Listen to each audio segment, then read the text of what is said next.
Hello friends, नमस्कार। आपके अपने network marketing educational channel S Atri में एक बार फिर आपका स्वागत है। पिछली वीडियो में अपन ने बात की थी breakers in path of success. Network marketing में काम करते समय सफलता की राह में जो ब्रेकर्स आते हैं उनसे कैसे निपटा जाए, उनको कैसे सही ढंग से क्रॉस किया जाए।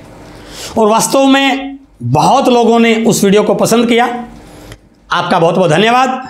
लेकिन आज का टॉपिक बहुत खतरनाक होने वाला है।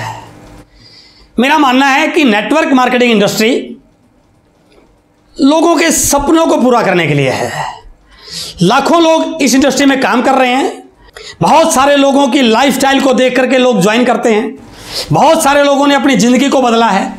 बहुत सारे लोगों ने अपने सपनों को पूरा किया है। बहुत सारे लोगों का अपना ड्रीम हाउस है। बहुत सारे लोगों ने बड़ी बड़ी गाड़ी इस बिजनेस के माध्यम से, इस इंडस्ट्री के माध्यम से खरीदी हैं। और उन लोगों की लाइफस्टाइल को देख के बहुत सारे लोग इस इंडस्ट्री में आते हैं। तो ये जो सारी चीज़ें इस इंडस्ट्री से मिल रही हैं, क्या वो सब लोगों के पास हैं? आते तो सब लोग इसी उद्देश्य के लिए हैं, लेकिन सारे के सारे इन सारी चीज़ों को प्राप्त नहीं कर पाते। क्यों? कारण क्या है?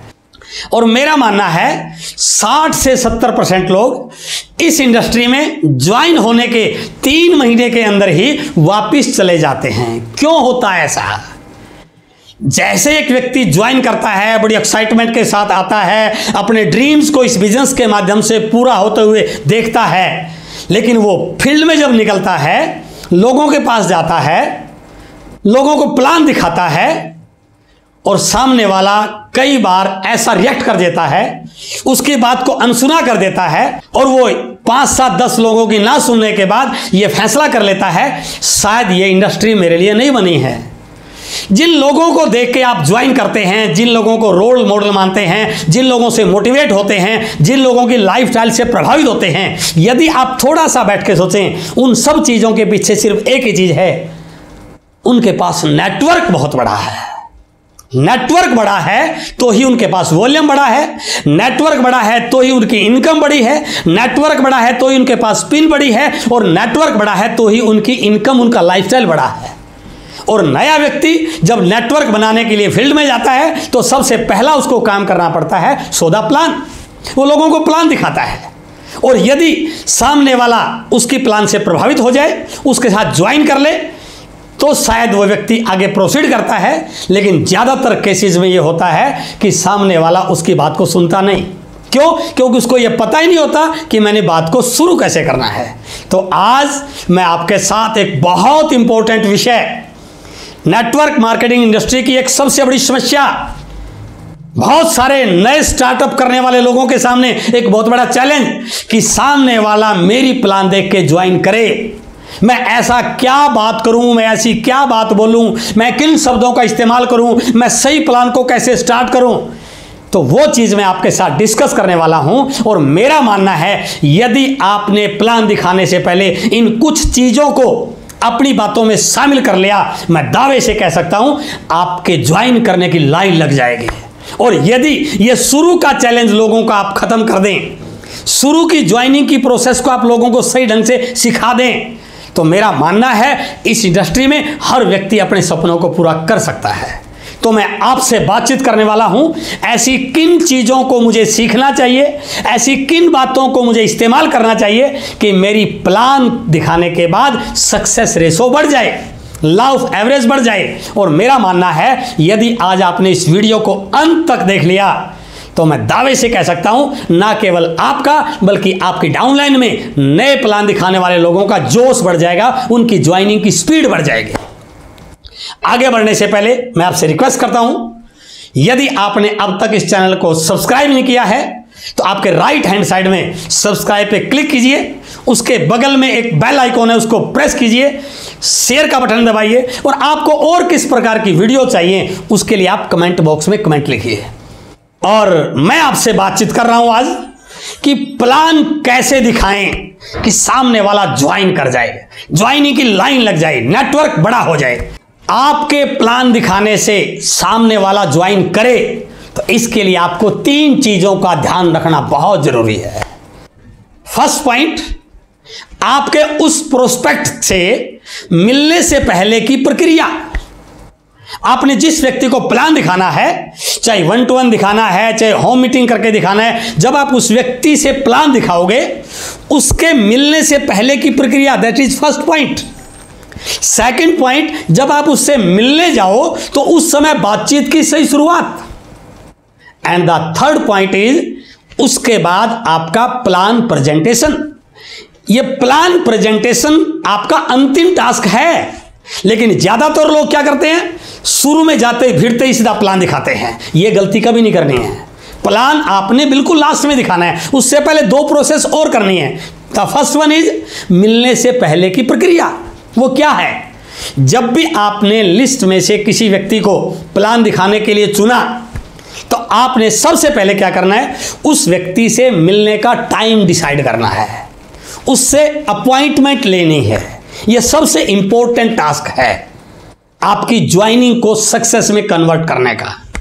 और जैसे आप उस व्यक्ति से फोन मिलाते हैं, फोन मिलाते ही सबसे पहले आपने अपना इंट्रोडक्शन देना है। बहुत सारे लोग गलती क्या करते हैं, फोन मिला के सामने वाले से पूछते हैं कौन बोल रहा है। नो, ये गलती नहीं करनी है। सबसे पहले आपने फोन मिलाया, जैसे उसने फोन को पिक किया, शुरू में ही आपने उसको नमस्कार, गुड मॉर्निंग, जो भी आपको लगता है बात कीजिए और अपना परिचय दीजिए। सर, मैं सो एंड से बोल रहा हूं, क्या मैं मिस्टर एक्स से बात कर रहा हूं? यदि वो बोले यस सर, क्या मैं 2 मिनट आपसे बातचीत कर सकता हूं? उसके बाद आप बात को आगे बढ़ाइए और फिर अपनी बात को बताइए कि आप आज कितने एक्साइटेड हैं। उससे बात कीजिए, सर मैं आज एक बहुत बड़ी बिजनेस अपॉर्चुनिटी को लेकर के आपसे बातचीत करने वाला हूं, आज मैं बहुत एक्साइटेड हूं, मैं आपसे कुछ शेयर करना चाहता हूं, तो क्या मैं आपसे आज शाम को मिल सकता हूं या कल आप मुझे समय दे सकते हैं? यह कभी नहीं कहना है कि आप कब मिलोगे, आपने उससे वो प्रश्न करना है जिसका उत्तर आपको मालूम है। यदि आपने ये पूछ लिया आप कब मिलने वाले हैं, तो हो सकता है सामने वाला बोल दे मुझे इंटरेस्ट नहीं है। तो आपने फोन कॉल करके अपॉइंटमेंट लेते समय इस बात का ध्यान रखना है कि उससे एक्साइटमेंट में बात करनी है, क्यूरियोसिटी क्रिएट करनी है और बात करते समय यह बताना है, यदि आपका नोन है कि सर मैं आपसे मिलना चाहता हूं, एक बहुत बड़ी बिजनेस अपॉर्चुनिटी को लेके मैं आपसे बात कर रहा हूं। अब यहां पर 2 प्रकार की सिचुएशन क्रिएट होगी। हो सकता है वो आपसे अपॉइंटमेंट दे दे और जब भी आपने टाइम दिया वो ये बोल सकता है कि कल शाम को मैं मिल सकता हूं, लेकिन ये भी तो हो सकता है वो आपसे मिले ही नहीं। तो फिर आपने क्या करना है, फिर आपने बात को थोड़ा सा डाइवर्ट करना है।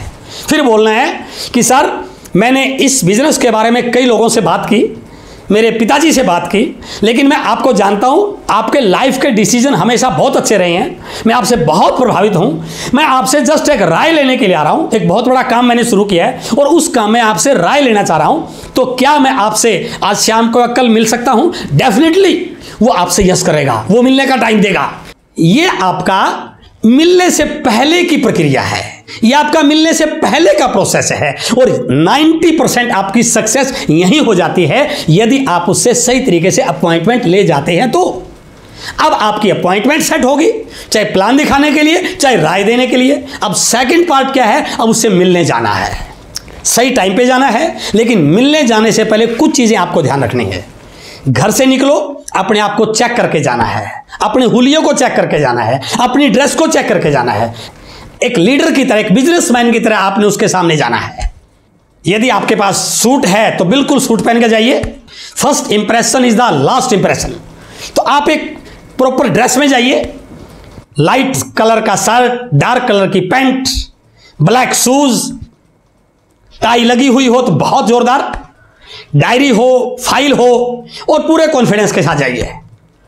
और ध्यान रखना है जब उससे मिलने के लिए जाओ तो आपने कुछ ऐसा ना खाया हो कि आपके मुंह से बदबू आ रही हो। प्याज खा के नहीं मिलना है, माउथ फ्रेशनर लेके जाना है, क्योंकि पहला प्रभाव यदि आप बना पाए तो आपकी बहुत सारी सक्सेस इसी में आ जाएगी।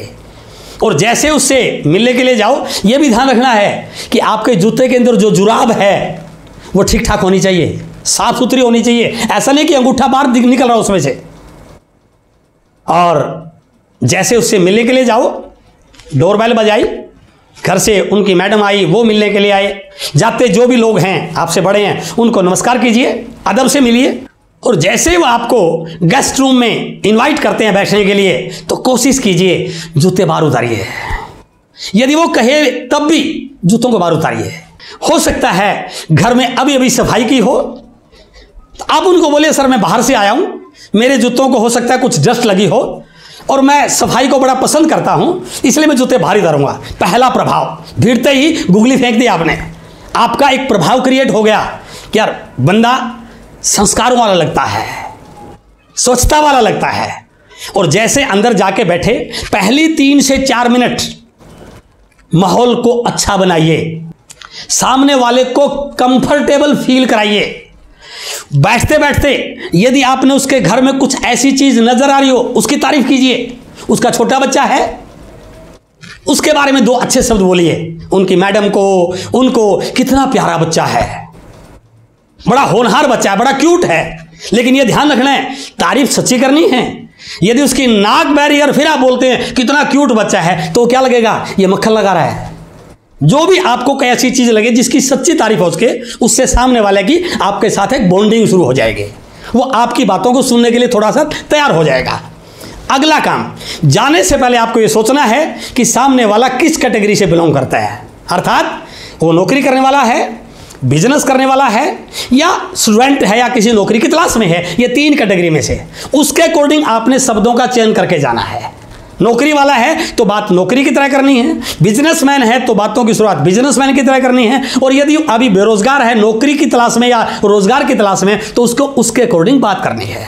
शब्दों में जादुई ताकत है भाई साहब। इस दुनिया में वही व्यक्ति विनर है जिसके पास अच्छे शब्द हैं। तो आपको यह सीखना है कि वहां जाके किन शब्दों का प्रयोग करना है। जैसे आप बैठे, बातचीत शुरू हो, उसको ज्यादा बोलने का मौका दीजिए। जितना ज्यादा वो बोल रहा है अंदर से खाली होने दीजिए। अब बोलते समय फिर 3 सिचुएशन क्रिएट होंगे। सामने वाला हो सकता है लिसनिंग मोड में हो, सामने वाला हो सकता है डिफेंसिव मोड में हो, या सामने वाला हो सकता है रिजेक्टिव मोड में हो। आपको समझना है। अब आपको ध्यान रखना है, यदि वो रिजेक्टिव मोड का भी है, आपकी प्लान का, आपकी बात का, आपके बिजनेस का विरोध भी कर रहा है, तब भी आपने चुपचाप सहन कर लेना है। बिल्कुल भी उसकी बात को काटना नहीं है, उसकी बात को सुनना है। हो सकता है अंदर से भरा हुआ हो, यदि खाली हो जाएगा तो आप जो प्लान दिखाएंगे वो 100% यस करेगा, उसको थोड़ा सा सुनिए आप। और यदि वो डिफेंसिव मोड में है तो आप ऐसे शब्दों का प्रयोग कीजिए जिससे आप उसको लिसनिंग मोड में ले आए। और यदि वो लिसनिंग मोड में है तो सोने पे सुहागा। और बाई चांस वो नेटवर्क मार्केटिंग इंडस्ट्री के बारे में कुछ नेगेटिव भी बोल रहा है, तो आप उसकी बात को सपोर्ट कीजिए कि सर शुरू में मैं भी ऐसे ही बोलता था, इस इंडस्ट्री के बारे में मेरी भी बहुत अच्छी धारणा नहीं थी। उसको लगना चाहिए कि मैं जो बोल रहा हूं दैट इज राइट। और यह भी कोशिश कीजिए कि उसकी फैमिली उस वार्तालाप के दौरान मौजूद हो, उनके मम्मी पापा, उनकी पत्नी, ये मौजूद रहेंगे तो और कई चीजें आपको फायदेमंद होने वाली हैं। एक चीज आपको ध्यान रखनी है, वो सामने वाला यदि नौकरी करने वाला है तो आपके पास कोई ऐसा वीडियो हो जिसमें आप नौकरी करने वाले व्यक्ति को उनसे रिलेट कर सकें। यदि वो बिजनेसमैन है तो आपके पास कोई ऐसा टेस्टिमोनियल होना चाहिए जो बिजनेसमैन से रिलेट कर सके। यदि वो स्टूडेंट है तो आपके पास कोई ऐसी वीडियो होनी चाहिए जिससे एक स्टूडेंट रिलेट कर सके। ये भी आपको ध्यान रखना है, इससे वो आपकी बातों में इंटरेस्ट लेगा। बात करते समय आप यदि बोल रहे हैं तो उस समय यह ध्यान रखिए कि आपकी किसी भी बात से उसको यह ना लगे इसमें आपका फायदा है। आपकी हर बात से सामने वाले का फायदा नजर आना चाहिए।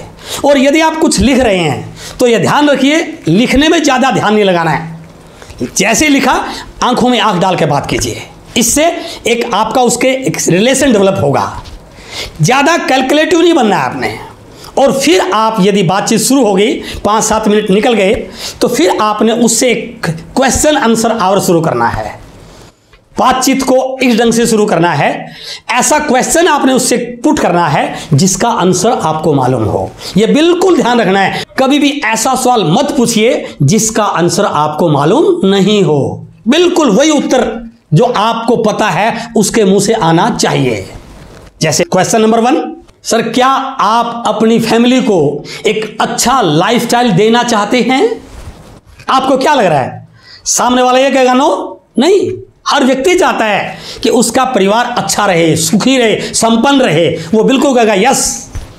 इस प्रकार से दूसरा सवाल पूछ सकते हैं, सर मेरा मानना है जितने भी लोग इस दुनिया में काम कर रहे हैं उसमें ज़्यादातर लोग अपनी नीड्स के लिए काम करते हैं, लेकिन बहुत कम लोग हैं जो अपने ड्रीम्स के लिए काम करते हैं। हर व्यक्ति का लाइफ में एक बिलीफ लेवल होता है। वो जिन बातों को मान लेता है वो उन्हीं के बारे में ज़्यादा बोलता है। और जैसे आपने उनसे बात की कि बहुत सारे लोग नीड्स के लिए काम करते हैं, लेकिन कुछ लोग ड्रीम्स के लिए भी काम करते हैं। सर आपका भी लाइफ का बहुत अच्छा अनुभव है। मैं आपसे जानना चाहता हूं आपकी इसमें क्या राय है कि आप नीड्स के लिए काम करते हैं या ड्रीम्स के लिए काम करते हैं। अब यहां पर उत्तर दोनों में से एक ही आएगा।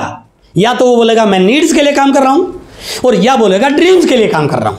यदि वो बोलता है कि मैं ड्रीम्स पे काम करने वाला व्यक्ति हूं, फिर आप सहज से उसे बोल सकते हैं कि सर गुस्ताखी माफ है, मैं इसके लिए पहले से खेद प्रकट कर रहा हूं। क्या वर्तमान में हम जो काम कर रहे हैं पिछले 10-15 साल से, यदि इसी काम को अगले 10 साल करते रहें, क्या इस काम से वो सारे ड्रीम पूरे हो जाएंगे? और सामने वाला जरूर सोचेगा और वो डेफिनेटली कहेगा इस काम से ड्रीम पूरे नहीं हो सकते हैं। फिर आप अपने कंसेप्ट के बारे में, डायरेक्ट सेलिंग के बारे में, इससे आने वाली इनकम के बारे में, इससे होने वाले टर्नओवर के बारे में फिर आप मार्केटिंग प्लान शुरू करेंगे। लेकिन बाई चांस वो ये कहे कि नहीं ड्रीम व्रीम कहाँ पूरे होते हैं सर, इस महंगाई के ज़माने में ज़रूरतें पूरी हो जाएं तो बहुत बड़ी बात है।